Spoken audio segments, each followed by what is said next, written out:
दोन बॉल बाकी अरे बाबू ये इकडे ये 2 मिनिटं तर येते खाली 6 दे बस बघ दिला नाही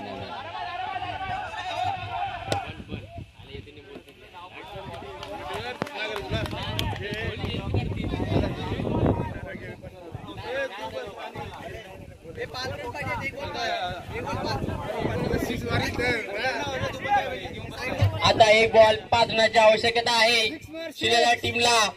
बघूया आपल्या संघासाठी काय करणार आहेत. सामना हा अजित जडेजा चालू आहे. कंपल्सरी चेस आहे. बघूया आता अनिल घरपुडे रिकाम्या